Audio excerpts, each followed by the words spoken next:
Welcome to my channel Pankaj study point. दोस्तों, अभी तक हम लोग अलंकार यानी कि फिगर ऑफ स्पीच के बारे में जान रहे थे। तो दोस्तों, ये टॉपिक बहुत ही इंपॉर्टेंट टॉपिक है उन सारे कॉम्पिटिटर्स के लिए जो UPSC, SSC, CGL, banking, railway, UPSI, CTET, BEd, बहुत सारे कॉम्पिटिटिव एग्जाम्स की तैयारी कर रहे हैं। तो ये टॉपिक उनकी बहुत ही काम आ सकता है। इसके अलावा आपके सिलेबस क्लास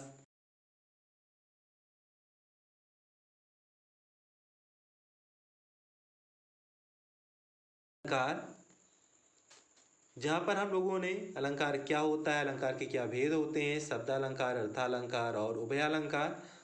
तो पिछले चैप्टर में हम लोगों ने अर्थालंकार को कंटिन्यू किया था, वहाँ पर कुछ अलंकारों के बारे में जाना था। आज के चैप्टर में हम अर्थालंकार के कुछ अन्य भेदों के बारे में जानेंगे जो आपके लिए बहुत ही इम्पोर्टेंट है। तो बढ़ते हैं अपने कोर्स की तरफ और जानते हैं अर्थालंकार के कुछ अन्य भेदों के बारे में। तो दोस्तों, नेक्स्ट है उत्प्रेक्षा अलंकार। तो दोस्तों, उत्प्रेक्षा अलंकार क्या होता है? जहाँ पर उपमान के न होने पर उपमेय को ही उपमान मान लिया जाए। हमने आपको उपमा अलंकार में 4 चीज़ें बताई थी। क्या 4 चीज़ें होती हैं? उपमेय, उपमान और वाचक शब्द तथा साधारण धर्म। तो वहीं से लिया गया है। जहाँ पर उपमान के न होने पर उपमेय को ही उपमान मान लिया जाए, अर्थात जहाँ पर अप्रस्तुत को प्रस्तुत मान लिया जाए, वहां पर उत्प्रेक्षा अलंकार होता है। अगर किसी पंक्ति में मनु, जनु, मेरे जानते, मनहु, मानो, निश्चय, ईव आदि शब्द आते हैं तो वहां पर उत्प्रेक्षा अलंकार होगा। एग्जाम्पल है आपके पास, सखी सोहत गोपाल के उर गुंजन की माल, बाहर सोहत मनु पिए दावा नल की ज्वाल। तो यहाँ पर है उत्प्रेक्षा अलंकार। अब उत्प्रेक्षा अलंकार के कुछ भेद हैं। नाम है वस्तु प्रेक्षा अलंकार, हेतु प्रेक्षा अलंकार और फलोत्प्रेक्षा अलंकार। आगे बढ़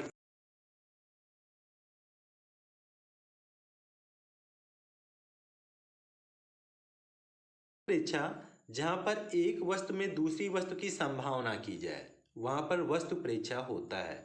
एग्जाम्पल है, उसका मुख मानो चंद्रमा है। क्या हमने बोला? जहाँ पर एक वस्तु में दूसरी वस्तु की संभावना की जाए।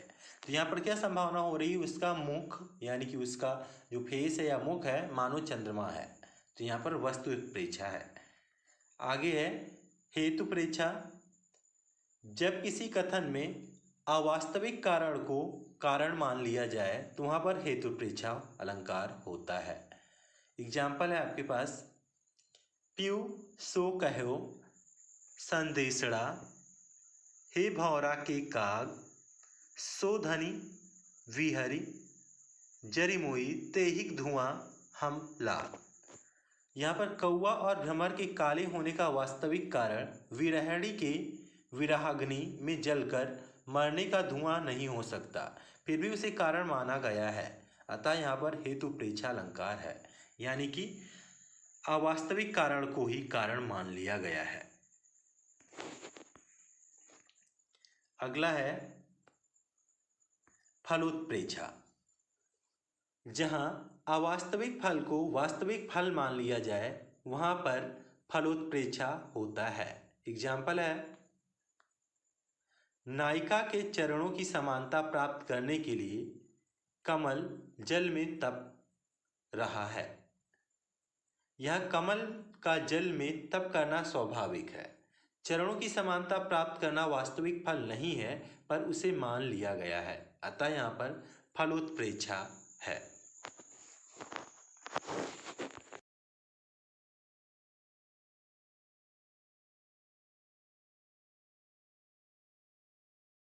एक वस्तु में किसी दूसरी वस्तु का भ्रम हो, नाम ही इंडिकेट करता है भ्रांतिमान अलंकार है। तो भ्रांतिमान का मतलब है भ्रम होना, यानी कि जहाँ समानता के कारण एक वस्तु में किसी दूसरी वस्तु का भ्रम हो जाए, वहाँ पर भ्रांतिमान अलंकार होता है। एग्जाम्पल है, पाए महावर देन को नाइन बैठी आए, फिर जाए महावरी एड़ी मीटर दियाए। एड़ी मीड़ती जाए। तो यहाँ पर नाइन को एड़ी की स्वाभाविक लालिमा में महावर की काल्पनिक प्रतीत हो रही है, अतः यहाँ पर भ्रांतिमान अलंकार है। यानी कि समानता के कारण एक वस्तु में किसी दूसरी वस्तु का भ्रम हो गया है, इसलिए भ्रांतिमान अलंकार है। नेक्स्ट है संदेह। तो दोस्तों संदेह अलंकार क्या होता है? जहां अति सादृश्य के कारण उपमेय और उपमान में अनिश्चय की स्थिति बनी रहे, अर्थात जब उपमेय में किसी वस्तु का संशय उत्पन्न हो जाए तो वहां पर संदेह अलंकार होता है। एग्जाम्पल है आपके पास, सारी बिच नारी है या नारी बिच सारी है, कि सारी की नारी है कि नारी ही सारी है। एग्जाम्पल आपने सुना होगा, बहुत बार सुना होगा संदेह अलंकार में कि नारी बीच सारी है या सारी बीच नारी है, ऐसा कई लोगों के मुंह से सुना होगा। तो यहाँ पर मतलब कि संदेह हो रहा है, सादृश्य के कारण उपमेय और उपमान में अनिश्चितता बनी हुई है, अतः यहाँ पर जो है संदेह अलंकार है। नेक्स्ट है दृष्टांत अलंकार। तो दोस्तों दृष्टांत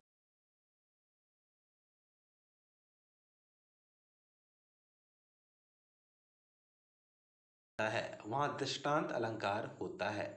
जैसे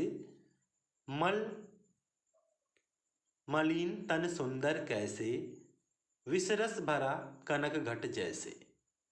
यानी कि यहाँ उपमेय वाक्य और उपमान वाक्य में बिंब प्रतिबिंब का भाव है, अतः यहाँ पर दृष्टांत अलंकार है। यानी कि जहाँ किसी बात को स्पष्ट करने के लिए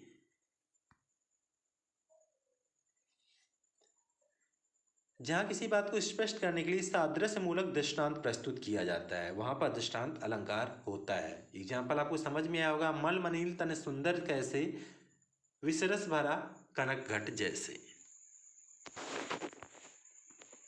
अगला है अतिशयोक्ति अलंकार। दोस्तों जहाँ किसी विषय वस्तु का उक्ति चमत्कार द्वारा लोक मर्यादा के विरुद्ध बढ़ा चढ़ाकर वर्णन किया जाए, यानी कि किसी बात को बहुत ही ज़्यादा बढ़ा चढ़ाकर बोला जाए जो वास्तविक रूप में नहीं होता है, वहाँ पर अतिशयोक्ति अलंकार होता है। एग्जाम्पल है, हनुमान की पूंछ में लगन न पाई आग, सारी लंका जरी गई गए निशाचर भाग। यानी कि यहाँ पर जो है एग्जाम्पल, यहाँ हनुमान की पूंछ में आग लगने के पहले ही सारी लंका का जलना और राक्षसों के भागने का बढ़ा चढ़ाकर वर्णन होने से अतिशयोक्ति अलंकार है। यानी कि बात को बढ़ा चढ़ाकर वर्णित किया गया है, अतः अतिशयोक्ति अलंकार है। नेक्स्ट है विभावना। तो दोस्तों विभावना क्या होता है? जहाँ कारण के बिना कार्य के होने का वर्णन हो, वहां पर विभावना अलंकार होता है। एग्जाम्पल है, बिनु पग चलें सुने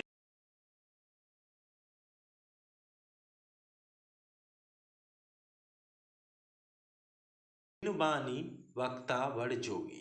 यानी कि कारण के बिना ही यहाँ कार्य हो रहा है, कि कोई बिन पैरों के चल रहा है। जैसे यहाँ पर पैरों के बिना चलना, कानों के बिना सुनना, बिना हाथों के विविध काम करना या कर्म करना, बिना मुख के सभी रस भोग करना और वाणी के बिना वक्ता होने का उल्लेख, अतः यहाँ पर विभावना अलंकार है। यानी कि कारण के बिना ही कार्य हो रहा है। नेक्स्ट है अन्योक्ति। तो दोस्तों अन्योक्ति अलंकार क्या होता है? जहाँ किसी वस्तु या व्यक्ति को लक्ष्य कर कही जाने वाली बात दूसरे के लिए कही जाए, वहाँ अन्योक्ति अलंकार होता है। एग्जाम्पल है, नहीं पराग नहीं मधुर मधु, नहीं विकास यही काल, अली कली ही सो बिंध्यो, आगे कौन हवाल। यानी कि आगे क्या होगा नहीं पता है। तो यहाँ पर अप्रस्तुत के वर्णन द्वारा प्रस्तुत का बोध कराया गया है। यानी कि ऊपर वाली लाइन आप सही से देखिए, नहीं पराग नहीं मधुर मधु, यानी कि ना पराग है ना मधुर में मधुरता है, यानी कि मीठा है। नहीं विकास ही का, ना ही कोई विकास है। अली खली ही सी ही सो बिंदु, यानी कि आगे अभी का ये हाल है तो आगे क्या होगा। तो यहाँ पर अप्रस्तुत के वर्णन द्वारा प्रस्तुत का बोध कराया गया है। तो यहाँ पर क्या है, अन्योक्ति अलंकार है। अगला है विरोधाभास। तो दोस्तों विरोधाभास क्या होता है, नाम ही इंडिकेट करता है विरोधाभास यानी कि विरोध। जहाँ वास्तविक विरोध ना होने पर भी विरोध का आभास हो वहाँ विरोधाभास अलंकार होता है। एग्जाम्पल है, या अनुरागी चित्त की गति समझे नहीं।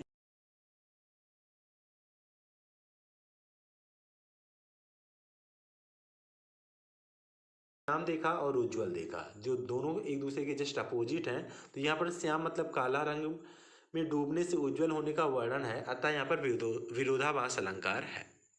अगला नेक्स्ट है विशेषोक्ति। विशेषोक्ति अलंकार क्या होता है, जहाँ कारण के रहने पर भी कार्य नहीं होता वहाँ विशेषोक्ति अलंकार होता है। यानी कि कारण के रहने पर भी कार्य नहीं हो पाएगा वहाँ पर विशेषोक्ति अलंकार होगा। एग्जाम्पल है, पानी बिच मीन प्यासी, मोहि सुनी सुनी आवे हंसी। यानी कि जो मछली है पानी के बीच रहकर भी प्यासी है और इस बात को सुनकर हंसी आ रही है। तो यहाँ पर कारण के रहने पर भी कार्य नहीं हो पा रहा है, अतः यहाँ पर विशेषोक्ति अलंकार है। नेक्स्ट है प्रतीप। तो दोस्तों प्रतीप अलंकार क्या होता है, प्रतीप का अर्थ होता है उल्टा या विपरीत। यानी कि जहाँ उपमेय का कथन उपमान के रूप में तथा उपमान का उपमेय के रूप में किया जाता है वहाँ प्रतीप अलंकार होता है। यानी कि उपमेय का कथन जो होगा उपमान में और उपमान का उपमेय के कथन में यूज किया जाएगा वहाँ पर प्रतीप अलंकार होगा। एग्जाम्पल आपके पास है,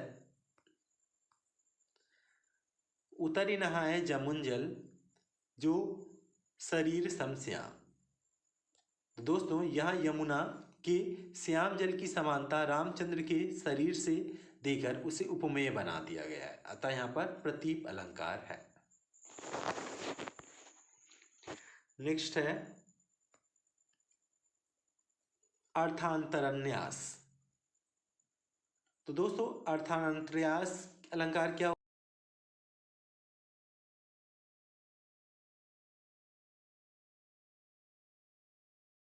सामान्य बात से समर्पित या समर्थन किया जाए वहाँ पर अर्थांतरन्यास अलंकार होता है। यानी कि सामान्य बात का विशेष बात से तथा विशेष बात का सामान्य बात से समर्थन होगा तो वहाँ पर ये अलंकार होगा।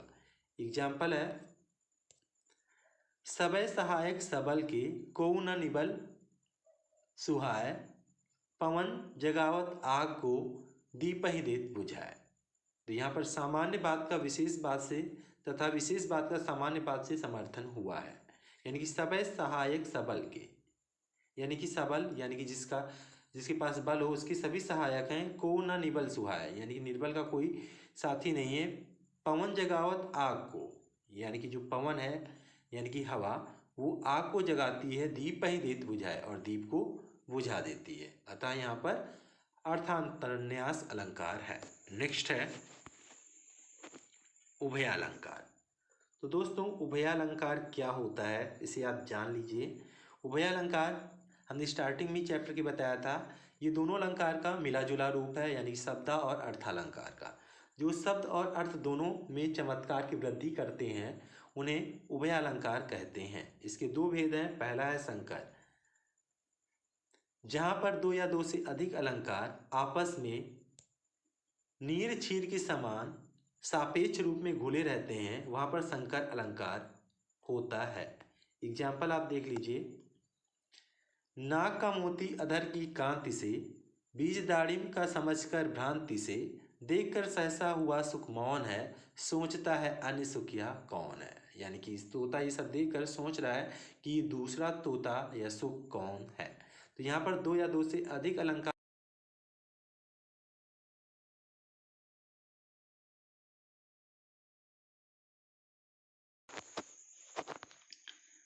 संसृष्टि। तो दोस्तों संसृष्टि अलंकार क्या होता है, ये भी उभय अलंकार का एक भेद है, जहाँ दो अथवा दो से अधिक अलंकार परस्पर मिलकर भी स्पष्ट रहें, यानी कि एक दूसरे में मिलकर भी स्पष्ट रहें तो वहाँ पर संसृष्टि अलंकार होता है। एग्जाम्पल है आपके पास, तीर्ति ग्रह वन मलय समीर, सांस सुधि स्वप्न सुरभि सुखगान, मार केसर सर मलय समीर, हृदय पुलसित कर पुलकित प्राण। तो सेकेंड लाइन देखिए यहाँ पर जो है, सांस सुधि स्वप्न सुरभि सुखगान, ये हमने आपको अनुप्रास अलंकार में बताया था जो शब्दालंकार है, और अर्थालंकार भी यहाँ पर है, जैसे तृतीय ग्रह वन मलय समीर। तो यानी कि दोनों अलंकार हैं और स्पष्ट रूप से हैं, तो यहाँ पर संसृष्टि अलंकार है। आगे है एक अन्य नया अलंकार दोस्तों, जिसे बोलते हैं पाश्चात्य अलंकार। बहुत कम जगहों पर इसे हमें पढ़ने को मिलता है। पाश्चात्य अलंकार क्या होता है? हिंदी साहित्य पर पाश्चात्य प्रभाव पड़ने के फलस्वरूप पाश्चात्य अलंकारों का भी समावेश हुआ है। प्रमुख पाश्चात्य अलंकार हैं मानवीकरण, भावोक्ति, धवनमयता और विरोध चमत्कार। परीक्षा की दृष्टि से मानवीकरण अलंकार ही महत्वपूर्ण है, इसलिए यहाँ पर उसी का विवरण दिया जा रहा है। मानवीकरण क्या होता है?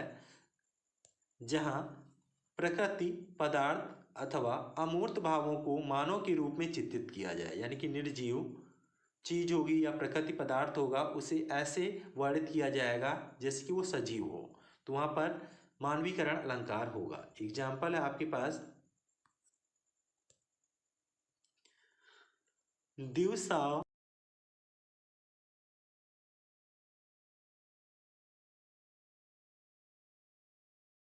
धीरे धीरे धीरे। लाइन बहुत ही सिंपल है, आपको समझ में आई होंगी। यहाँ संध्या को सुंदर परी के रूप में चित्रित किया गया है, अतः यहाँ मानवीकरण अलंकार है। तो ये है पाश्चात्य अलंकार का एक टाइप। तो दोस्तों आई होप कि आपको चैप्टर और ये टॉपिक पूरी तरह से समझ में आया होगा, और आपके आने वाले कॉम्पिटिशन्स के लिए, आपकी परीक्षाओं के लिए, आपके सिलेबस के लिए ये एक इम्पॉर्टेंट टॉपिक साबित होगा, और आप इसे एंजॉय करेंगे और आप इसे रिवाइज भी करेंगे और आपकी अच्छी स्कोरिंग होगी। Thank you. मिलते हैं अपने नेक्स्ट चैप्टर में, जहाँ पर हम कुछ और नई चीज़ें जानेंगे। और अगर आपने इस चैनल को सब्सक्राइब नहीं किया है तो आप इस चैनल को सब्सक्राइब कर लीजिए, क्योंकि यहाँ पर स्टडी मटेरियल ही आपको मिलेगा। अगर आप किसी भी कंपटीशन की तैयारी कर रहे हैं या कोई स्टूडेंट हैं, तो ये टॉपिक और ये चैनल आपके स्टडी के लिए बहुत ही हेल्पफुल साबित हो सकता है। तो दोस्तों गुड बाय।